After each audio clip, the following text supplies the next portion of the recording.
Boa noite, pessoal. Iniciando aqui mais uma live no FuteHub. Então, hoje o papo é sobre categorias de base. Esperar o pessoal entrar aí. Pessoal entrando aí, então. Aí. Já vou chamar um dos nossos convidados de hoje.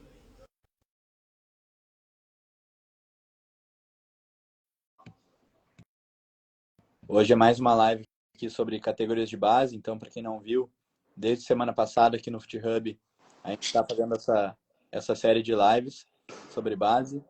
Já estou aqui com o William, hoje num perfil diferente. Boa noite, William.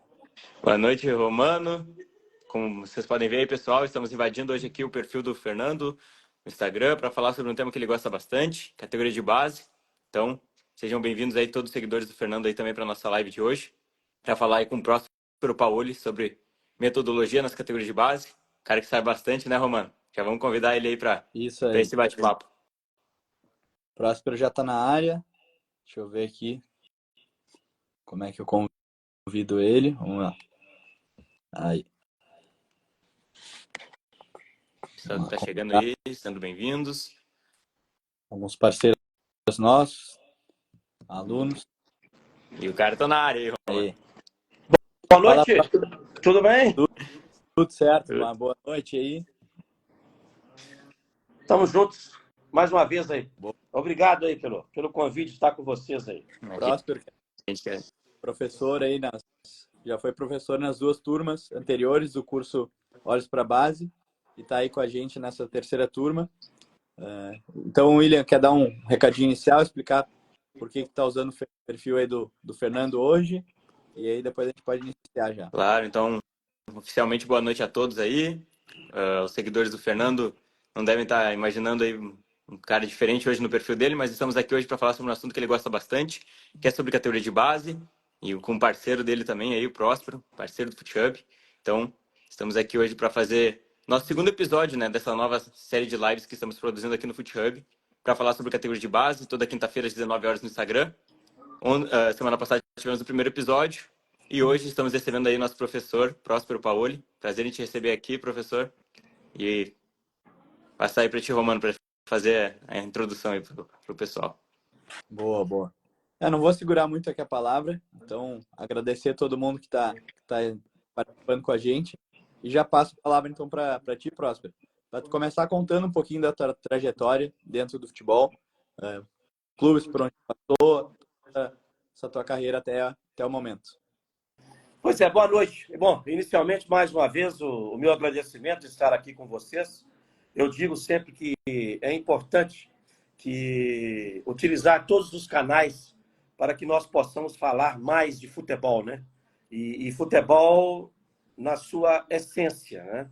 E então estar aqui é sempre muito bom. Bom, eu tenho uma relação com o futebol há mais de 35 anos, não somente, né, já que eu sou praticamente assim oriundo do meio acadêmico, devido à minha passagem pela Universidade Federal de Viçosa, e lá como professor de futebol, né? Tive a oportunidade na universidade, ao longo de todos esses 35 anos, do nosso envolvimento lá nas áreas do ensino, da pesquisa, da extensão, onde a gente pôde se envolver com essa parte tanto das disciplinas ligadas ao futebol, futebol 1, futebol 2, futebol 3, mas também nos projetos de extensão que nós tivemos lá, que foram vários e que foram muito importantes para que diversos acadêmicos da época, né, pudessem fazer um engajamento com o meio do futebol. E depois, formados, eles pudessem se inserir aí no mercado. Além da parte da pesquisa, o nosso envolvimento lá e principalmente, talvez, com a criação do curso de especialização em futebol, a nossa possa, né, Lato Sensu, em futebol, em 2014. Nós estamos hoje vivenciando a 15ª turma. Quem trabalha no meio acadêmico sabe que você criar um curso de especialização e mantê-lo por tanto tempo assim, esse curso realmente ele tem qualidade, ele tem, acima de tudo, respeitabilidade. E é o que aconteceu com esse curso de especialização, que eu tive a oportunidade de criar ao lado do professor João Bouzas, depois, a partir da 5ª turma, a inserção do professor Israel, que hoje, inclusive, é o nosso coordenador lá, geral, do curso da pós. Mas, tirando a Universidade Federal, também teve a parte do jornalismo esportivo, o meu envolvimento, principalmente ali também trabalhando muito como setorista, né, de Atlético, de Cruzeiro, então com coberturas importantes desses clubes no dia a dia, em campeonatos brasileiros, né, Libertadores. Isso tudo também acabou por me possibilitar, me permitir essa interação com o meio, com a prática. E depois a nossa relação aí sim com os clubes, passagens aí por Vasco, Cruzeiro, Corinthians, Atlético Paranaense, a própria CBF também, principalmente nessa área da consultoria ali da CBF, na redação do manual de diretrizes metodológicas, assim como da Conmebol. Nós temos hoje 2 manuais da Conmebol que orientam o futebol sul-americano, né? O manual orientador geral e o manual das categorias de base, que eu tive aí o privilégio de fazer parte do corpo de 10 especialistas da América do Sul, que redigimos esses 2 manuais. Eles estão no site da Conmebol, o acesso é gratuito, né? Então, é a nossa interação. E além de estar envolvido com os cursos das licenças da CBF, desde 2009, esses cursos da CBF que qualificam os nossos treinadores, e assim também como o da Conmebol. Então, é a nossa passagem com o futebol, a nossa relação aí que a gente tem, essa proximidade, principalmente com a formação de base. Legal, Próspero, ouvir aí toda a tua trajetória. E tu falou um pouquinho aí da parte da metodologia, da coordenação. Queria que tu contasse um pouco como é que surgiu, quando surgiu a coordenação metodológica nos clubes. E como é que foi aí tua trajetória nessa função aí também. Olha, eu sempre digo o seguinte, que oficialmente, né, vamos dizer assim, com a carteira assinada, né, com o cargo instituído mesmo, né, eu acredito que tenha sido o Vasco, ali em 2018. Né? Mas anteriormente a isso, nós tivemos outros profissionais que em outros clubes, né, eles exerceram essa função.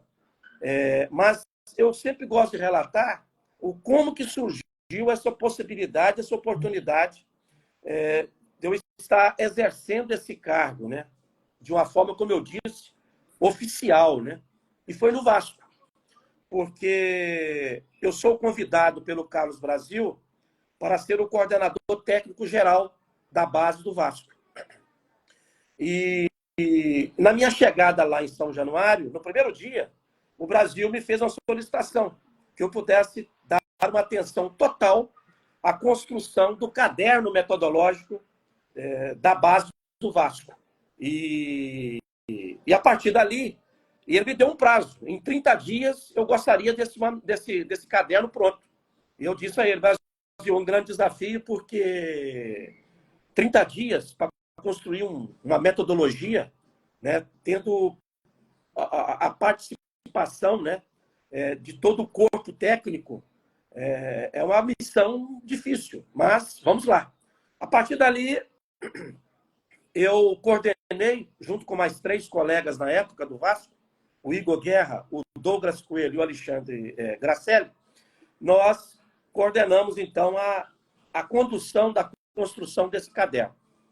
E aí, em 30 dias, nós apresentamos e fizemos uma grande discussão com todas as comissões, com todos os profissionais envolvidos no clube.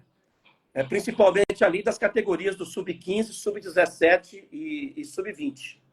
A partir desse momento que nós instituímos a metodologia e fizemos a discussão e a aprovação, a validação desse documento, nós então colocamos em prática. Mas aí o Brasil me fez uma outra solicitação, que eu pudesse agora construir a relação, a fusão de trazer o futsal do departamento de futebol do departamento de infanto-juvenil para o departamento de formação, e aí fazer essa integração, essa fusão do futsal. Então, nós tivemos que construir um outro caderno de diretrizes, porque era exatamente essa relação do futsal com o campo, ali entre o sub-7 até o sub-14. Feito isso, né, instituído, então, do sub-7 ao sub-20,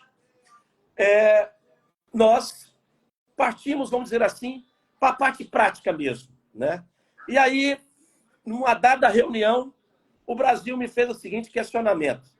Tá, nós temos o caderno metodológico, nós estamos, inclusive, colocando em prática, as comissões estão conscientes da importância, né, dessas diretrizes metodológicas, desses processos metodológicos, mas eu pergunto, como que nós vamos controlar isso?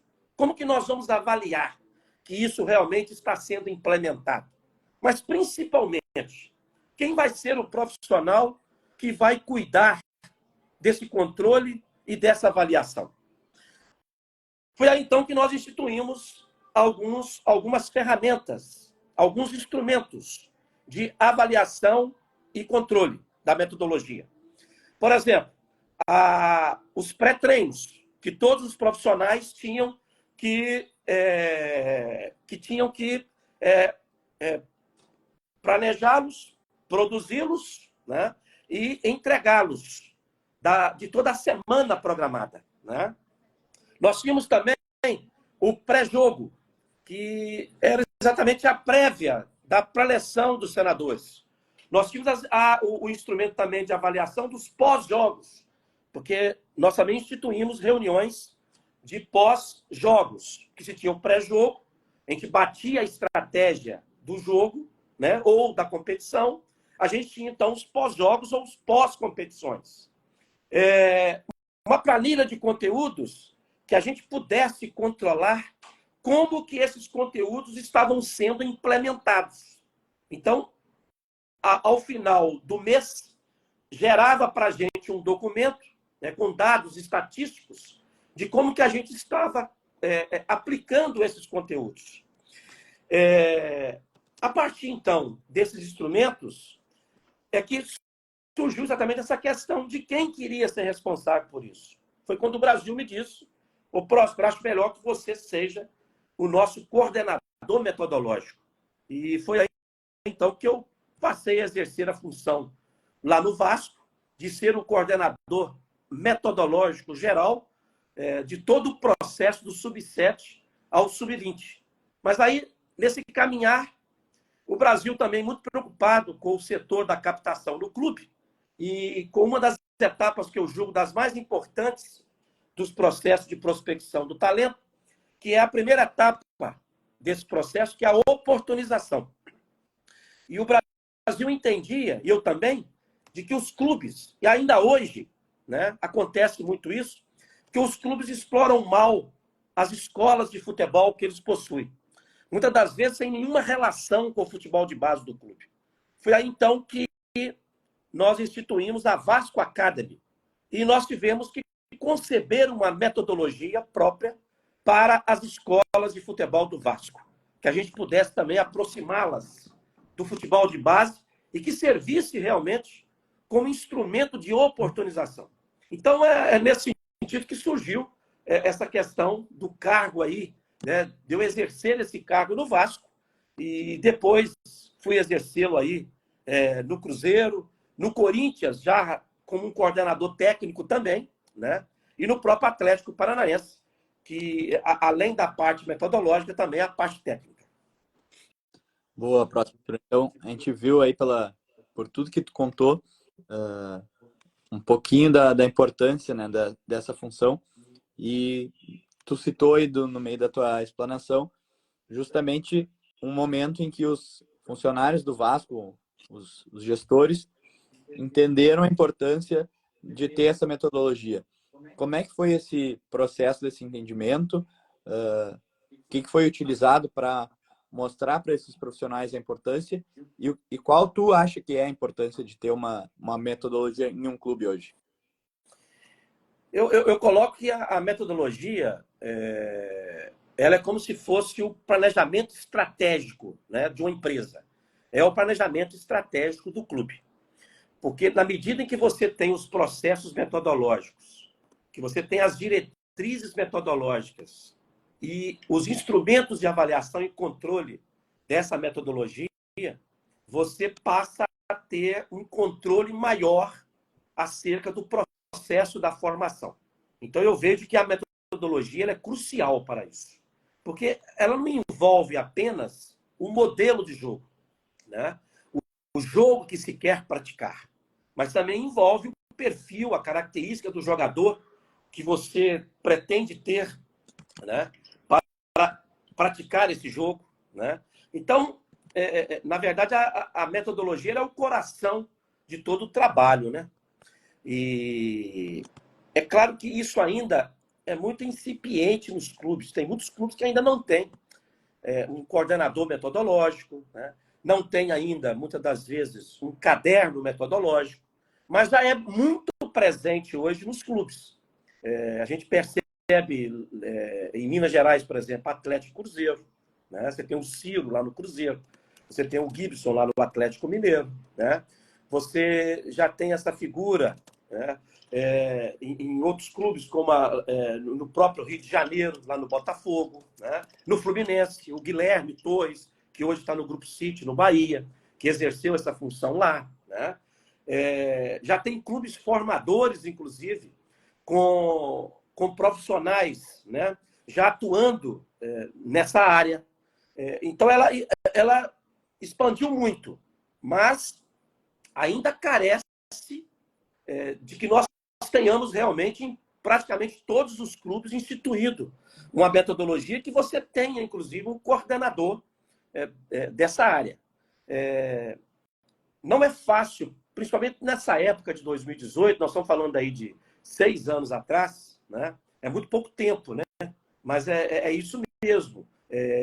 Nós já avançamos muito. De 2018, quando eu exerci esse cargo lá no Vasco, né, para agora, eu, por exemplo, chego no Atlético Paranaense e já encontro todos os profissionais muito conscientes da importância dos processos metodológicos.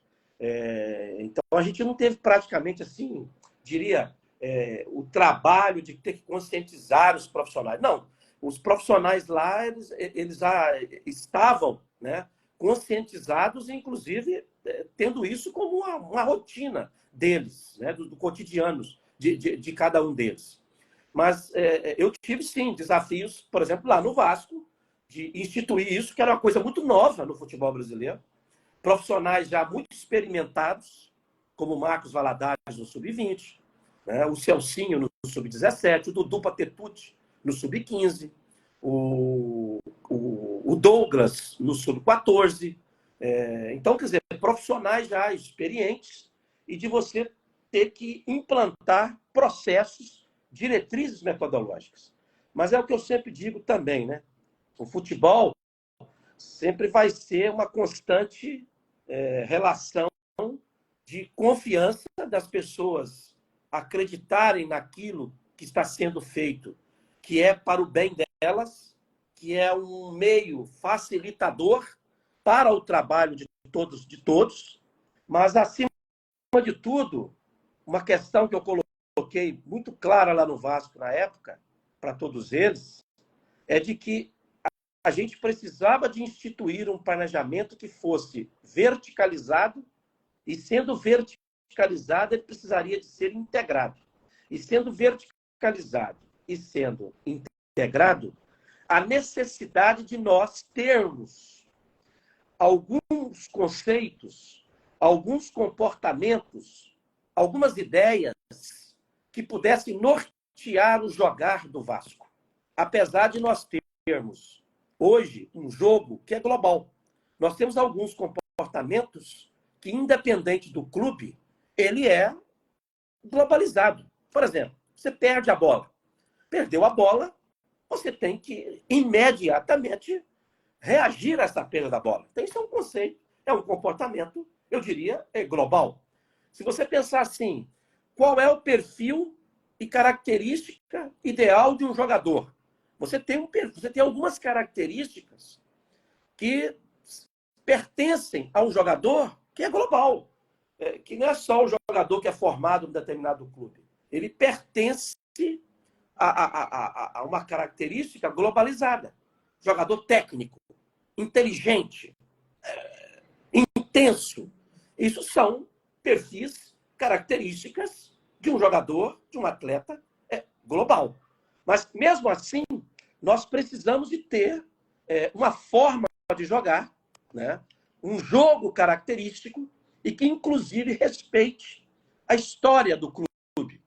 Essa história ligada muito à parte cultural, identitária do clube. Isso ficou muito visível para mim nessas passagens por esses clubes.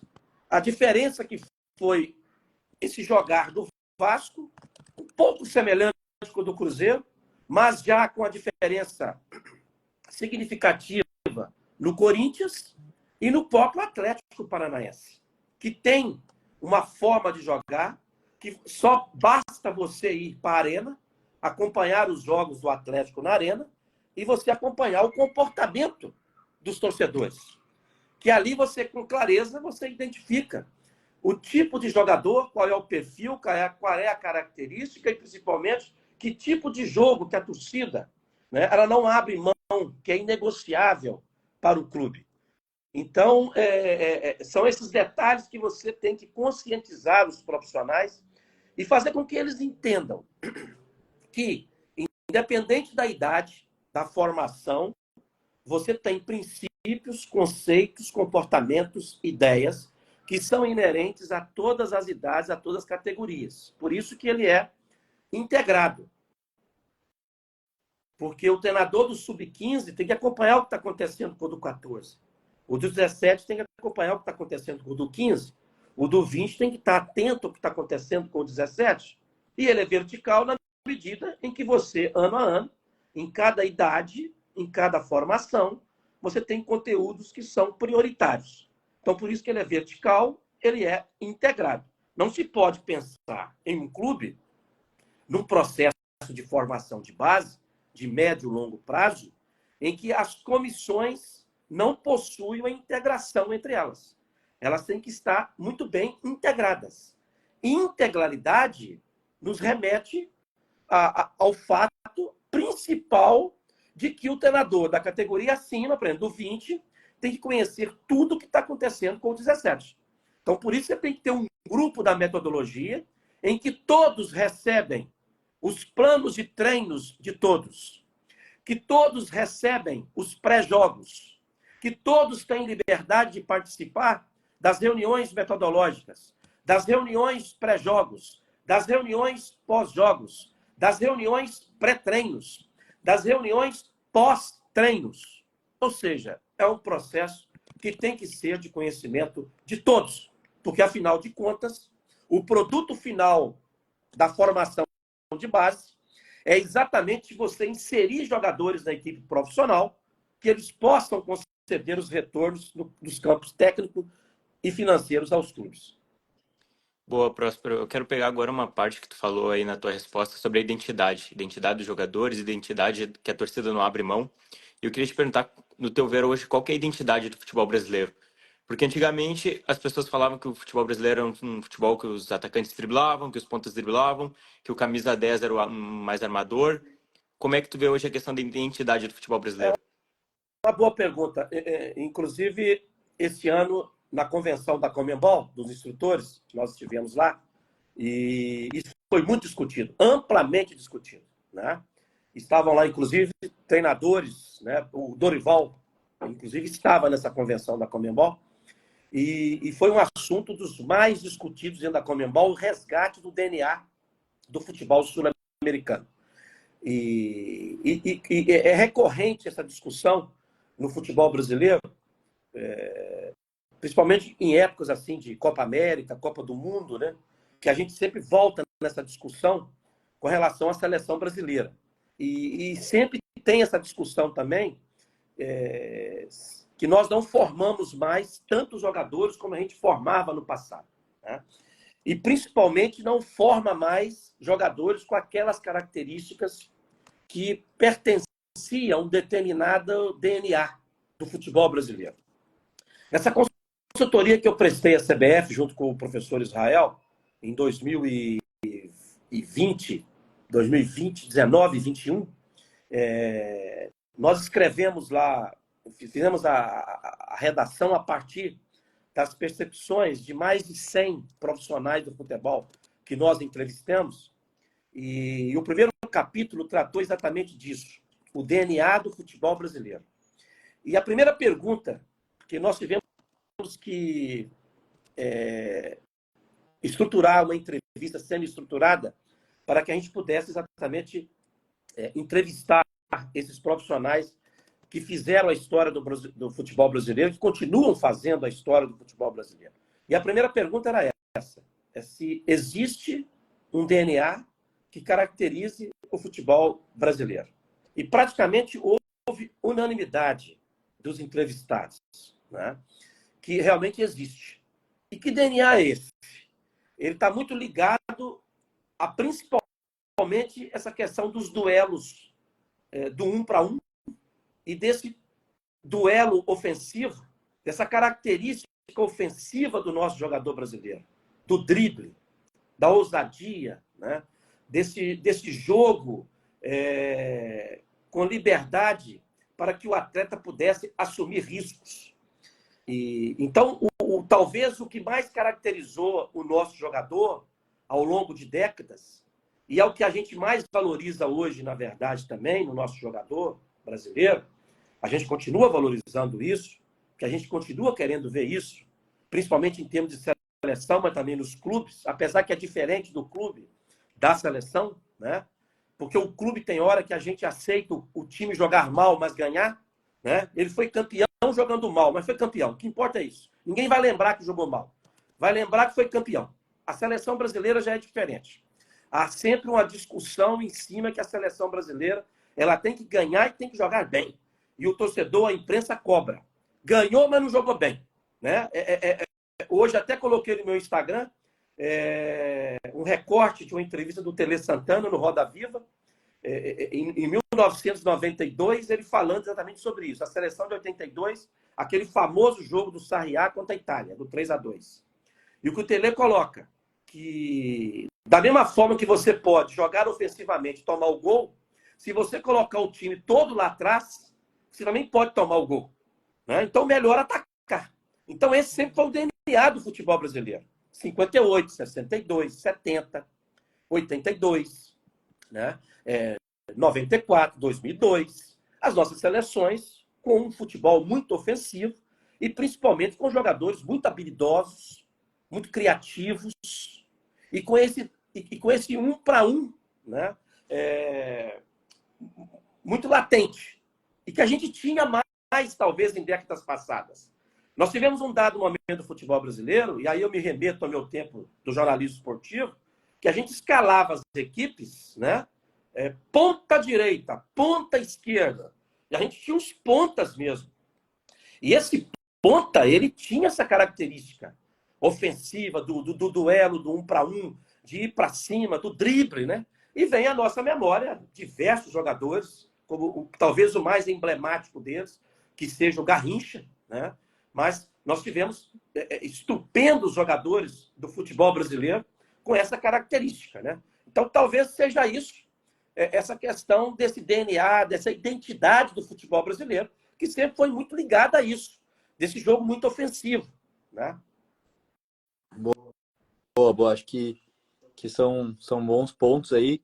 A gente fica feliz, digamos assim, que está sendo discutido isso por treinadores, gestores. Então, para que a gente volte a ter um futebol realmente mais vistoso aí em categorias inferiores e também refletindo isso nos clubes profissionais, que a gente vê alguns jogos aí do Brasileirão estão deixando a desejar, né? Retomando então para a questão do coordenador em si, Próspero, eu queria que tu contasse um pouquinho como é que é a rotina de um coordenador. Então, quais são os profissionais que ele tem contato ali no seu dia a dia, quais são as análises que têm que ser feitas Então, esses aspectos principais aí da rotina. É sempre bom a gente fazer uma separação entre coordenador técnico e coordenador metodológico, porque são duas funções que no seu dia a dia, né, são funções que na rotina, né, tem algumas diferenças, mas que lá na frente eles se convergem, né, porque eles estão trabalhando, na verdade, com o mesmo objetivo, que é a formação do jogador. Né? Só que o coordenador técnico, né, ele é aquele profissional que faz o elo da comissão técnica com todos os outros setores do clube, todos os outros departamentos do clube, inclusive o da coordenação metodológica também, né? Porque o coordenador técnico ele é muito presente também naquela rotina da metodologia, né? Mas o coordenador técnico ele tem outras atribuições, porque ele trabalha muito essa questão também de logística, de operação, de montagem de elenco, né, de acompanhamento, de desenvolvimento individual de atleta, né, nessa relação de comissão com comissão, das comissões com as outras comissões, né, das comissões com o corpo diretivo, como eu disse, com os outros departamentos do clube, se envolve muito no dia a dia dos jogadores com relação, por exemplo, a comportamento deles fora de treino, de jogo. Ou seja, o coordenador técnico ele tem toda essa atribuição aí, né, que o difere do coordenador metodológico, que é o profissional que dedica todo o seu tempo às questões estruturais da metodologia e da principal ferramenta que se tem dentro da metodologia, que é o treino. O futebol, nós podemos dizer que nós teríamos assim, cara e coroa, né? A parte aqui do lado direito é uma parte que a gente não controla no futebol. Por exemplo, o resultado, que a gente não controla. Mas aqui do lado esquerdo, nós temos o treino, que é uma das ferramentas que a gente consegue controlar ainda no futebol. E não tenha dúvidas, se o treino é de qualidade, o jogo vai ser de qualidade. Se o treino ele tem uma lógica, o jogo vai seguir essa lógica. Porque o coordenador metodológico, a partir dessa metodologia, desses processos, dessas diretrizes metodológicas, do jogo que se quer praticar com ideias, com conceitos, com princípios, ele é o profissional que vai garantir e que vai ser um facilitador que isso realmente seja estruturado, desenvolvido e principalmente aplicado no dia a dia da formação do atleta de futebol. E aí eu repito, o principal cenário para que isso se desenvolva é o treino. Então, o coordenador metodológico, ele tem uma rotina, porque ele tem que acompanhar os treinos. E não é parte do treino, né? Por exemplo, você vai para um treino do Sub-17, é acompanhar todo o treino daquela manhã ali, daquela tarde do Sub-17. Né? Desde a formatação, a estruturação do treino, que é o pré-treino, a aplicação desse treino e o pós-treino, de como que isso realmente foi aplicado. Eu trabalhei em clubes, por exemplo, o Atlético, o próprio Corinthians, né? Que todos os treinos são filmados e que praticamente termina o treino, a discussão se dá ali no próprio campo que foi dado o treino, ou depois, com a edição desse treino, há uma discussão. E, principalmente, um aspecto muito interessante é quando se vai por uma preleção, em que o treinador aponta lá, olha, nós vamos organizar dessa forma aqui, ofensivamente. Vai ser desse jeito aqui. E aí ele vai lá e mostra duas situações de treino, ó, e nós treinamos isso. Olha como que nós treinamos isso aqui. Olha o nosso treino de ontem. Olha o nosso treino de segunda-feira com relação a isso. Então, por isso que o treino ele acaba por impactar em todos os outros instrumentos. Então, o papel, a principal função primordial do coordenador metodológico é o treino. Boa, Próspero. A gente aqui abriu para os comentários de novo, para caso alguém tenha alguma dúvida, e veio aqui o Igor te fazendo uma pergunta aqui, como fazer a integração das comissões técnicas e fazer com que todos participem dessa conversa? O aspecto primordial é que o treinador do sub-20, por exemplo, ele tem que entender que talvez constantemente ele vai ter que buscar jogador no 17, porque tem muito jogador do 20 que acaba incorporando ao profissional ou vai atender ao profissional, né? Ou ele precisa, muitas das vezes, de uma lacuna, de uma carência que ele tem do 20, de buscar um jogador no 17, né? Mas, para isso, ele precisa de conhecer o elenco do 17.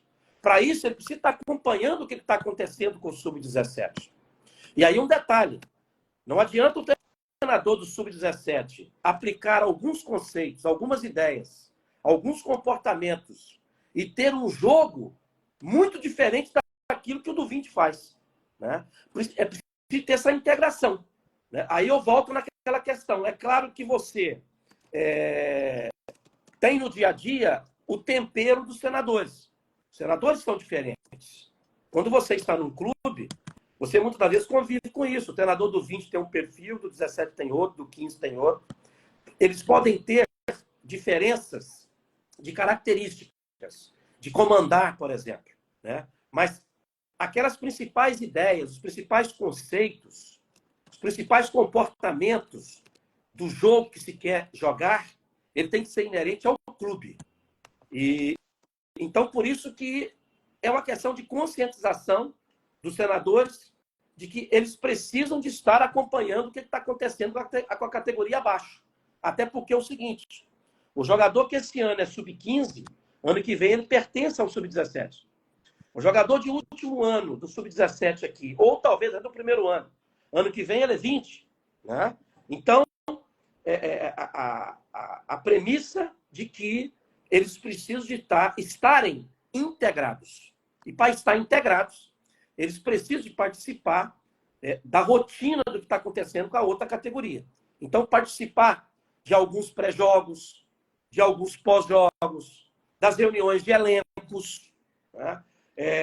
De acompanhar os treinos, quer dizer, não os treinos em si, de estar lá no treino, porque muitas vezes treino no mesmo horário, mas estando no grupo da metodologia, de receber o treino do treinador da categoria que está abaixo, né? Para que ele possa também estar acompanhando o que está acontecendo lá.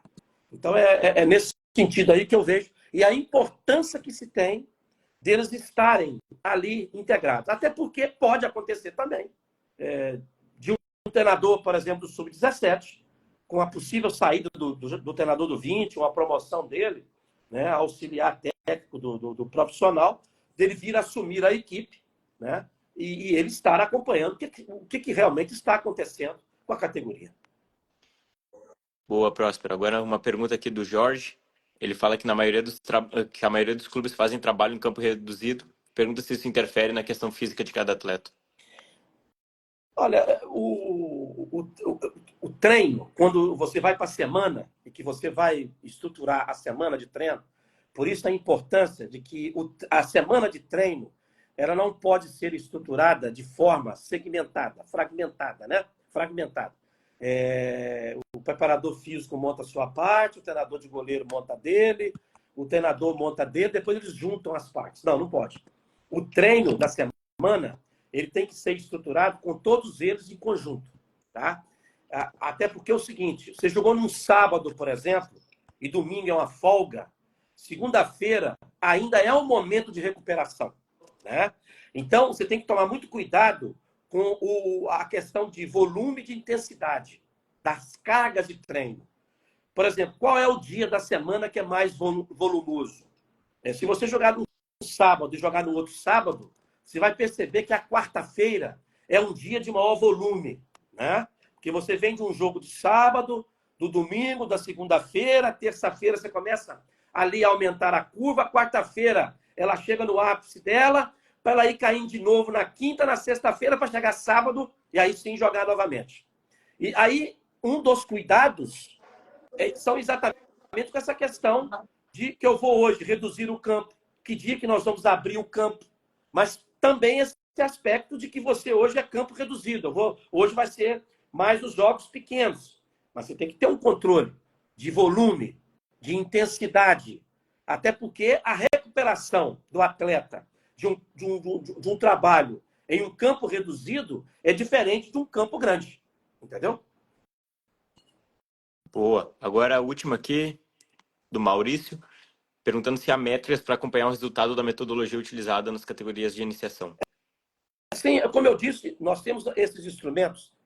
E aí é bom a gente fazer separação nas 3 grandes formações. Porque dentro da formação geral, da base, você tem 3 formações. A primeira delas, que é a formação de iniciação. Os clubes hoje estão começando com 6, 7 anos de idade. Né? É hoje uma realidade dos clubes. Então, você está ali do sub-6, sub-7, até o sub-11. Nós denominamos de formação de iniciação.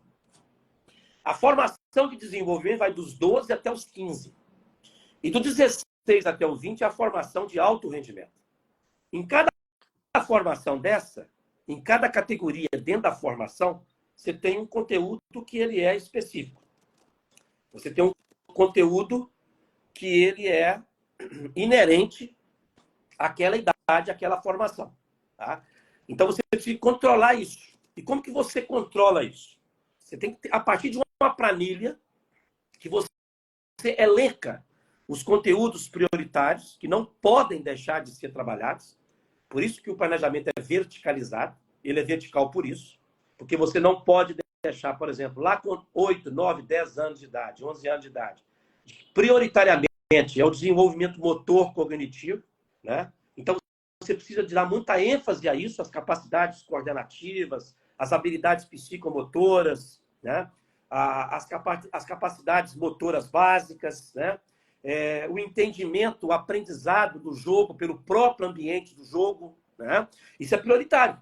Então, você precisa controlar isso. E você controla na medida que você tem os pré-treinos, você tem os planos de treinos, e que você tem, ao final de uma semana, de um mês, ou de um período que a gente chama de mesociclo, você tem estatisticamente como que esses conteúdos foram desenvolvidos de acordo com essas cidades e com essas formações. Então, é a forma de você controlar a aplicabilidade de como que esse processo metodológico está sendo implementado. Bom, pessoal, até muito boas as respostas do Próspero. A gente tinha mais algumas perguntas aí aqui no chat, mas a ideia dessa live e as próximas que vão vir aí nas próximas quintas-feiras é que seja sempre uma prévia do nosso curso Olhos para Base. Está na sua 3ª turma, então um curso voltado para a gestão de categoria de base, onde a gente traz os principais pilares aí da gestão de base. Então, iniciação, captação, metodologia e transição. São 4 encontros. A gente inicia no dia 26 de agosto e vai até o dia 29. Então, 4 datas, onde a gente vai trazer, além do Próspero, outras referências do mercado. Então, para quem quiser aprender um pouquinho mais do que a gente vai falar aqui ainda em mais alguns minutinhos dessa live, convido todo mundo a dar uma olhada no curso. A gente tem o link aqui na bio do FuteHub, então pode dar uma olhada. Tem no feed mais algumas informações. Então é um curso que já está na 3ª turma, um curso que está bem completo. A gente ainda proporciona para os alunos alguns materiais extras. Para quem precisa, as nossas aulas ficam gravadas também na nossa plataforma.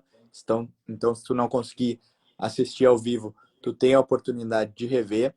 Além disso, a gente tem o grupo no WhatsApp ali com a turma, onde tu pode fazer teu networking, evoluir na tua carreira. Então, é um curso que está bem completo aí. Realmente, a gente recomenda que diversos profissionais aí façam. A turma já está bem qualificada, já tem bastante gente inscrita. Então, desde o pessoal que está buscando entrar no futebol, até profissionais que já atuam no meio há algum tempo.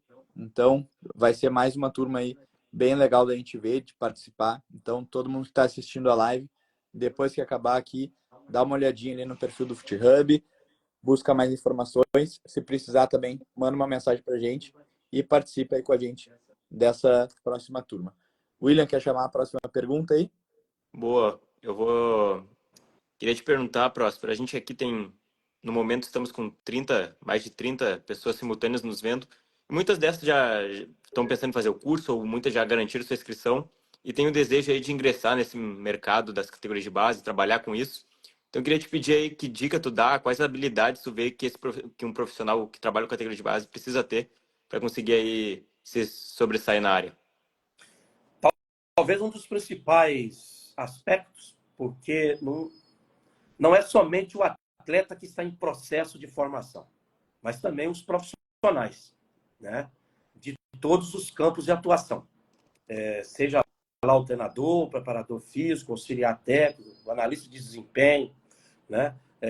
O próprio médico, né? O fisioterapeuta, quer dizer, todos eles, né? Estão em processo de formação. Os gestores, da mesma forma, né? Então, talvez a principal característica hoje é de ter esse entendimento, né? Que na medida que todos nós estamos em processo de formação também, né? É a busca constante pelo conhecimento.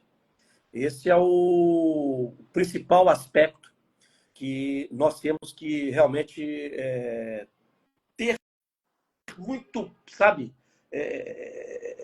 interiorizado, sabe?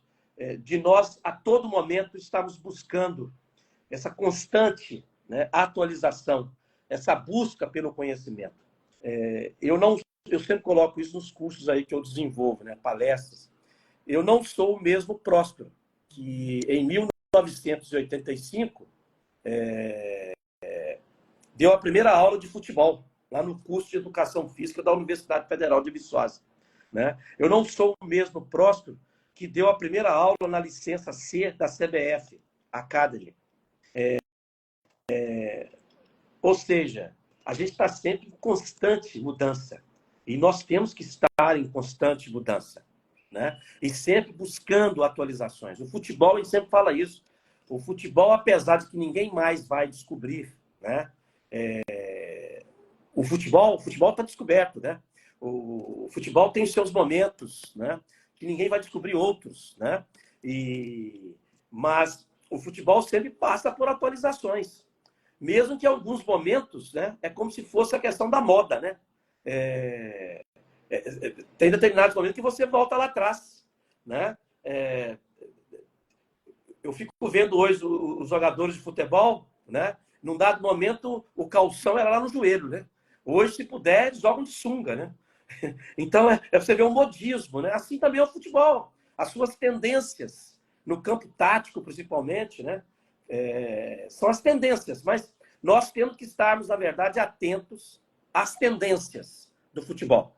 E é nesse sentido que eu sempre coloco que nós, profissionais, até mesmo quando a gente atinge, né, que vai lá para o profissional, é isso. O futebol é uma constante busca pela atualização e pela busca de novas tendências. Talvez seja esse o grande aspecto. Tem duas pessoas aqui na live que eu gostaria de destacar aqui. Uma delas é o Rodrigo Belão, treinador do Sub-17 do Clube Atlético Paranaense. Tive o privilégio de trabalhar com o Belão nesse período que eu passei pelo Atlético e ouvia muito falar do profissional Belão, né? E eu tive, assim, como eu disse, o privilégio de poder trabalhar com ele no Atlético, porque, para além de confirmar, né, o excelente profissional que né, do campo, da bola, mas, acima de tudo, uma excelente pessoa. Então, o Belão está aqui com a gente, ele mandou uma mensagem aí dizendo que está aqui atento na live, e eu quero abraçá-lo, né, e dizer que o futebol brasileiro, eu sempre defendo, né, que nós temos excepcionais profissionais trabalhando no futebol brasileiro. E um deles é o Belão. E um outro profissional que está aqui, que é meu amigo Felipe Gil. Felipe Gil, nós trabalhamos juntos no Atlético, ele como nosso coordenador geral lá da base, né, o gerente da base, mas o Gil, um profissional com experiência de ter passado em equipes profissionais, né, e principalmente em base, Internacional, Santos, né, Figueirense, e o Felipe Gil também está aqui. Quero agradecer a ele, que está dizendo aqui, né, o melhor coordenador técnico metodológico do futebol brasileiro. E você é o melhor gerente. Grande Felipe Gil. Um abraço. É outra pessoa também que eu pude ter esse privilégio de conviver no dia a dia, né, de estar com ele. Felipe Gil é filho de um campeão mundial, né, pelo Grêmio, o Tonho. Né? O Tonho foi campeão mundial naquele timaço do Grêmio. Campeão lá do mundo, né? E o Felipe Gil hoje está aí, é um dos nossos melhores, né, profissionais da área do futebol hoje. Né? Mas então eu queria destacar os dois que estão aqui na live. Boa, Próspero. Destaque merecido para os dois aí. Então, chegamos ao fim aqui, pessoal, dessa live. Mais uma noite aqui falando de base. Próspero, queria te agradecer pela participação. Deixar tu dar um recadinho final aí. Pois é, o trabalho que é desenvolvido aqui, liderado aí, né, pelo Fernando Carvalho, não é isso? E a comunidade, né, dos olhos da base, né? E é muito interessante. Eu tive o privilégio de estar com vocês aí na edição passada. E agora nós vamos estar novamente dia 27 de agosto. Estaremos juntos. E eu convido a todos que estejam conosco, façam aí a inscrição, porque vale a pena, né? Tem vários profissionais que estarão envolvidos aqui, tá bom? Então, o meu agradecimento a vocês. E, como eu disse no início aqui, é sempre um prazer, uma satisfação muito grande estar aqui falando de futebol, porque nós precisamos de falar mais de futebol realmente, tá bom? Um abraço para vocês aí, boa noite e até uma próxima oportunidade aí. Até o dia 27, né? Isso. Feito, Próximo. Obrigado aí, então, um abraço. Agradecer a todo mundo aqui. Destacar, então, o nosso curso começa no dia 26. No dia 27 a gente tem aula com o Próspero também. Então, mais um conteúdo aí entregue para vocês. Semana que vem, então, quinta-feira, William, 19 horas, estaremos de volta aqui no Instagram em mais um conteúdo. Com certeza, contamos aí com a presença de todos, contamos também com a presença de vocês no curso, cada vez mais qualificar esse debate sobre a categoria de base. Então, contem aí com o FutHub, com o Próspero, nessa trajetória aí, e tamo junto e nos vemos aí semana que vem. Abraço. Valeu, pessoal. Um abraço. Abraço. Boa noite.